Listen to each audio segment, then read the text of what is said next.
Hey, it's Bend It or Send It, and I'm Austin. We're looking at the Sesame Street All-Star Band keyboard today. This is by Golden. They make golden book strips, and I'll show you an example of that later. They're Golden Sound Story. Here, I'll show you one just because I got it handy. See? Excuse me. This is a sight and sound, but they're also sound stories. There's ones that have 4 sounds.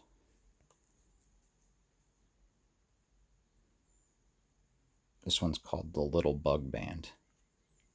I've added DB9 connectors to some of these. We'll get to that one later.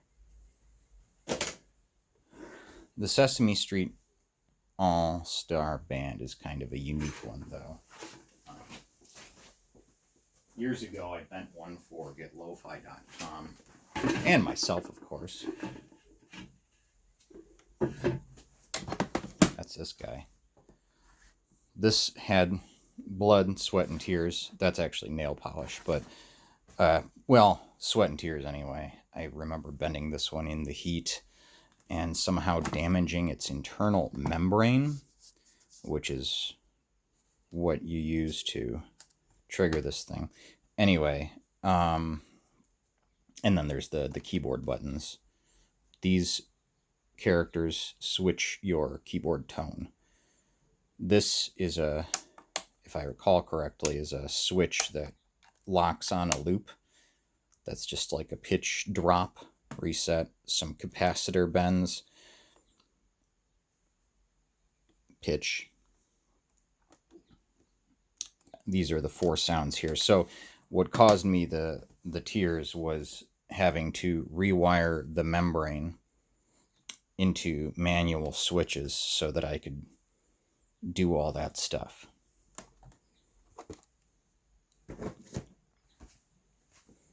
This guy is unbent, stock.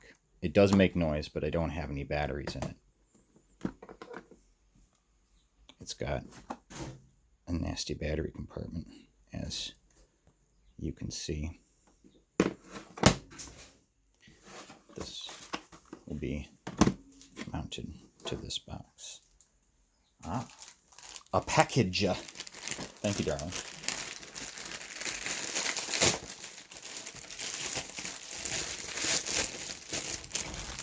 I just got some mail.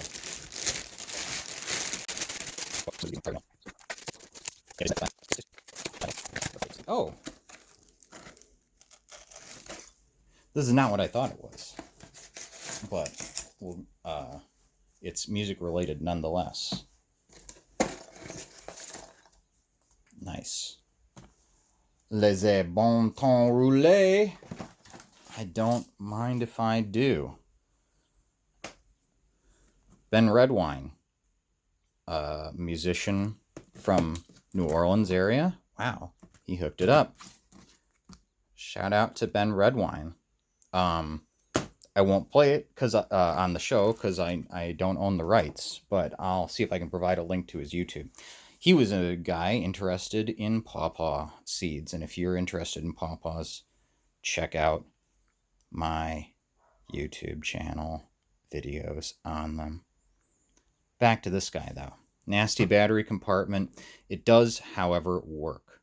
So, we'll extend this tripod a bit. Don't look too closely at my disgusting work area. But this, I would like to mount to the box. This is like a silverware thing. The top is solid, but it has a kind of, there's definitely a split there. But if I mount this, it doesn't look split, I don't know, all the way through to the inside. This is mostly just like a test piece that'll be solid. I'm not going to worry about decorating it or painting it, but I do want to do some work. And this makes an ideal candidate for mounting to the top of the box because its battery compartment is nasty, and I'll just completely take it out and replace it. And we'll take a look at this thing and fire it up.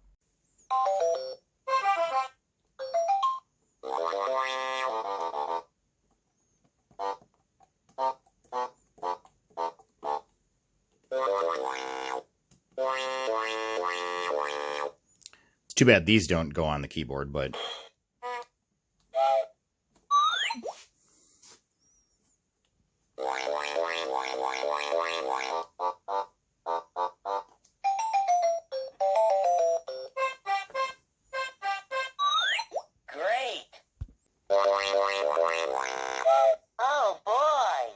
There's an article on this at getlofi.com that's been up there for many years. I'll see if I can provide the link to that as well in the description. Well, I got all the screws out, but this is being a little stubborn. It wants to kind of pop open, so I'm just going to carefully slide this along here, and there we go. I think that's whatever was impeding my entry. Oh boy, okay. So there's the fool thing number one. This is like a VHS tape, which if you've never taken apart a VHS tape, you want to like turn it back over after you take out the screws and then open it up. So I'll do that from now on. See? Such great pointers on this show. So there's some stuff that makes this toy unique, but also annoying. You know, you've got these rubber buttons, and then you've got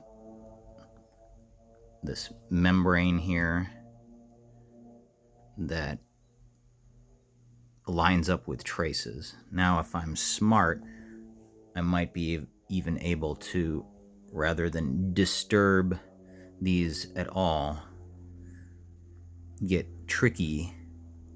Well, you know what? I don't even need to do these ones. Okay, so this toy, maybe I can front load a demo of this toy when it's actually working. I think I have a couple that have, well, I have a couple. Just a couple. Don't call the county, all right? So to explain, these play different nursery rhymes. This one is great. It does the do-do-do-do-do-do, the Spike Jones ending, and then Big Bird goes, oh boy, or great. There's some interesting similarities between this and some of the golden books that they made with Sesame Street characters. So there's your power button. What we want out of this thing is going to be access to these rubber buttons, which thankfully look like single leads going to ground. I may have to double check that.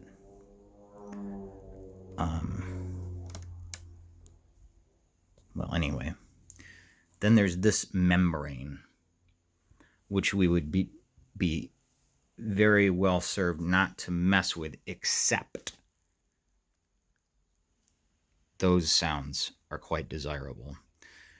This is like a it's more of a car horn than a clown horn. Little train whistle, and then there's like a little, I don't know, something at the end, which I wish wasn't there, but whatever.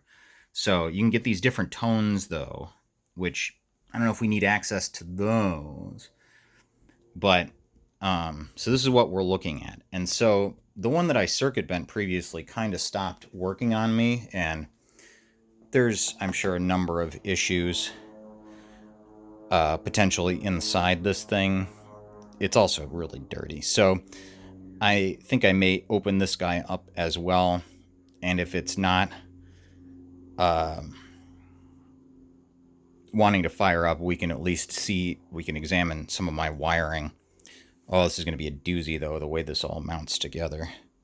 This thing is kind of a nightmare, and that's why I think at this point, rather than try to mount all this stuff inside the case, because you can see what kind of free room you're working with. It's not much, but mounting it to this case, I think, will allow me quite a bit of connectivity. What I would like to do in the end is be able to fire each one of these by an external trigger or switch. It'd be a bonus if I could get those. But it might behoove me to leave this membrane alone because this one does work, and the more you futz with it, I think you're asking for it. There's underneath here, folded under, you can see the leads. Now,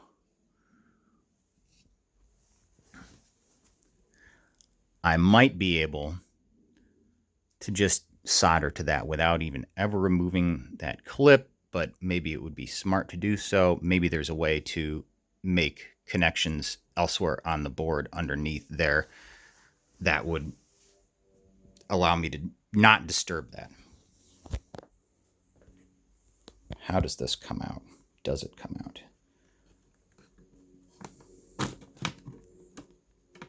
Ever so carefully. I see. There's your underside. This IC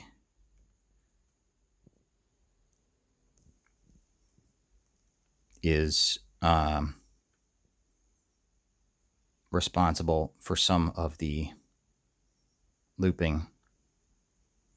I want to say they were kind enough to give us R6 there. I'm pretty sure that's our pitch.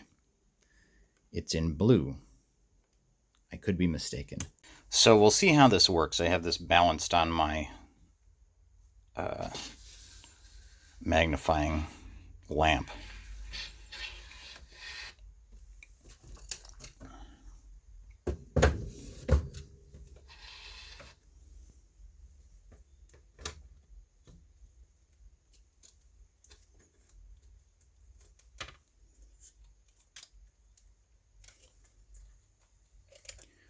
So obviously we're going to need to just remove the remnants of this battery compartment. One of the really odd things about this is the onboard button cell batteries that connect to they disconnect when that compartment. It's like a demo purpose thing, but basically this is a switch here that turns off the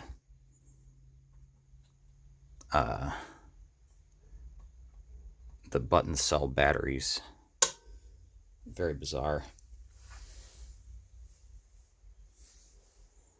So basically that tab just disconnects from the positive terminal when you put in fresh AA's. So it would appear there's a screw there that maybe I can carefully remove. And I suppose we don't have to be worried about any of these things. We can probably just safely remove the switch wire because we don't care about that at all.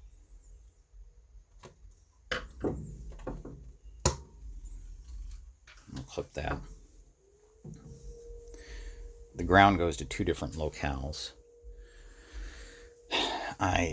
The battery compartment's so corroded that I think I'll clip the wires halfway up and see how they are, and see if it looks, well,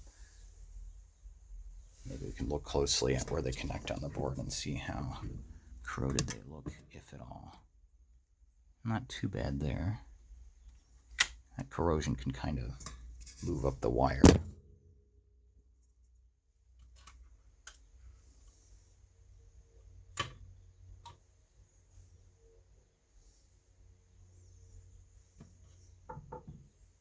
Well, I think we can safely clip those for now.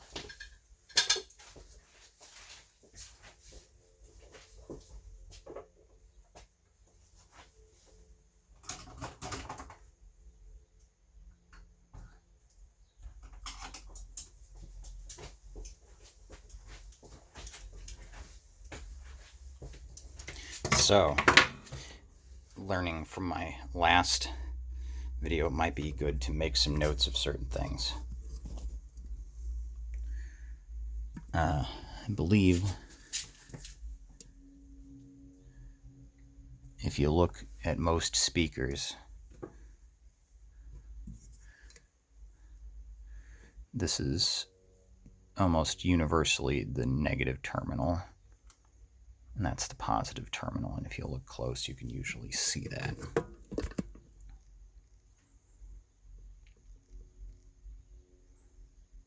There's a little X next to the positive terminal. So if we trace those over to the board, they kind of flip-flop over, it looks like. But that one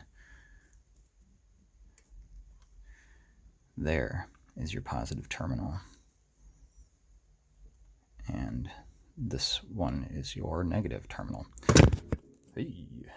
So that is where positive voltage connects to the board, and that is where ground connects. Ooh, ground not looking so good there. See that kind of like gross brown around it? This thing fires up still, but that's not looking good for the circuit. So, I mean, who knows what can happen to these darn things over the years. That's one of the things about circuit bending I've kind of learned is these devices, you really have to care for them, and they're not permanent fixes a lot of times. The gear just kind of degrades on its own, and or just through neglect, leaving batteries in the case. It's interesting, like old batteries didn't seem to corrode as much as modern batteries do. I don't know if that's a conspiracy for the big battery. Alright, so clip these terminals, or that terminal, whatever you want to call it, out of there. Sorry for the great camera work. All that, oops, going this way now, so. What I'd like to see, we'll get those batteries out of there next. What I'd like to see is on the other side of that board. There's 3 short screws actually. There, and there.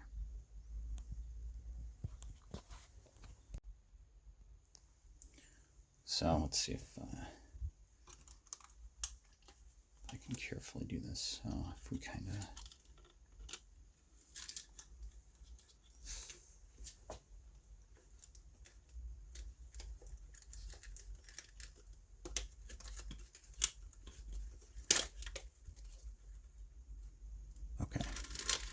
it's actually a good thing to disconnect all these wires, it would appear.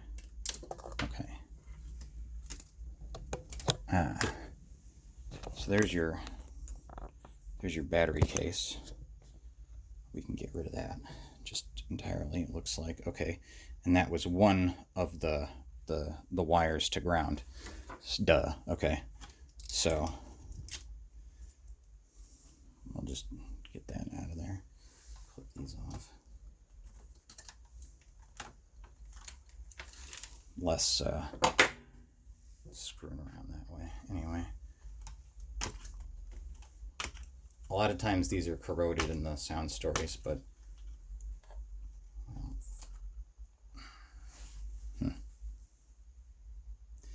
well, let's not worry about that right now. We want to look at this board.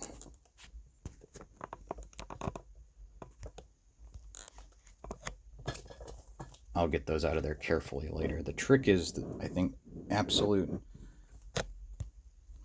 being delicate with this thing.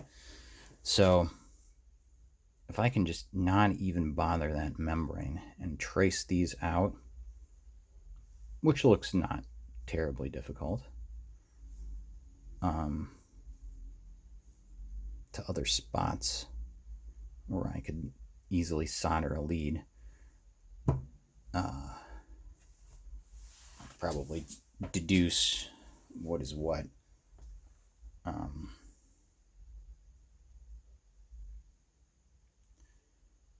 I do not wish to dismantle the membrane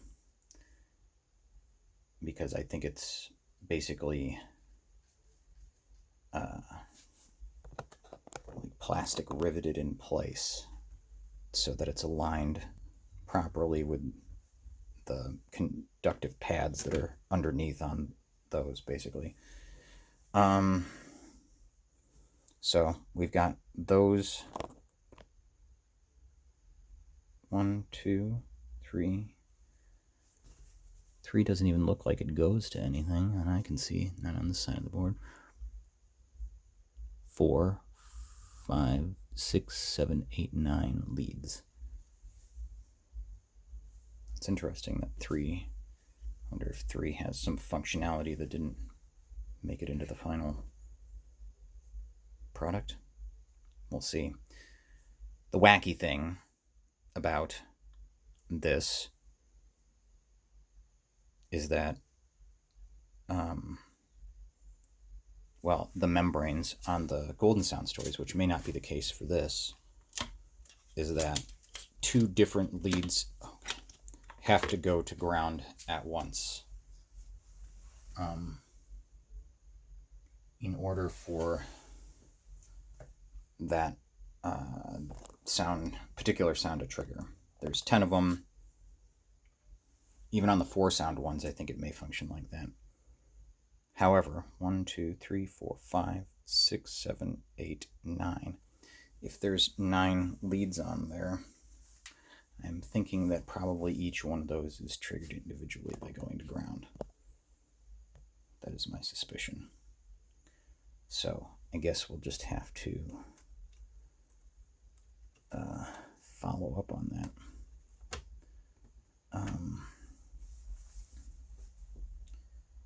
So resoldering battery leads and having a pigtail of wires that go to each of those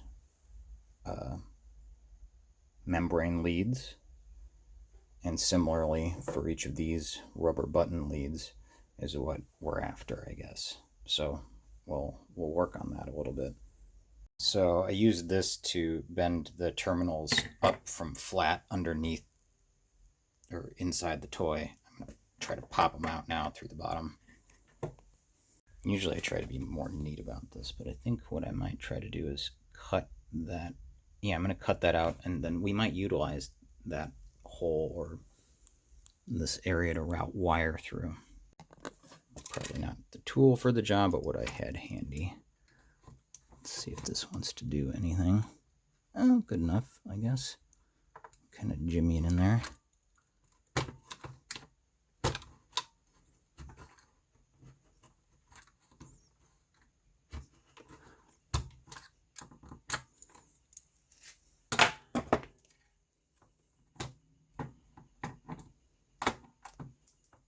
All right, cool. Let's see if the other ones just want to push through.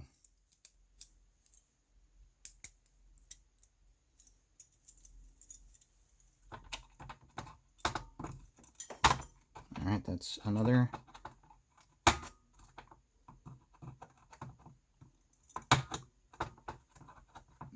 Take the corrosion with you, hopefully.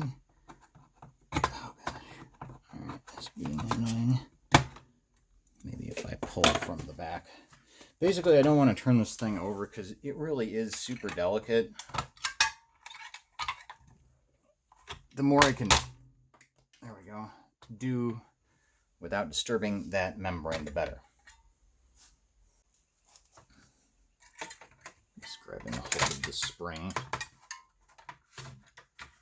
and yanking on it to hopefully pull that terminal out.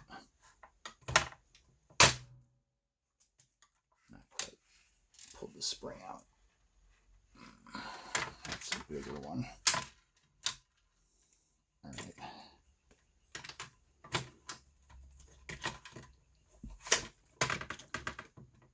I would appreciate it if you would leave. Okay, there we go. Maybe guys. All right, gross.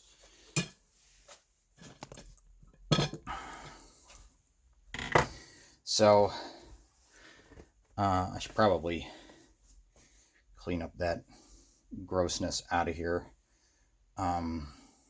Q-tips and vinegar, something like that, to just get all that nastiness out of there. There's a few dead bugs and great stuff like that in here.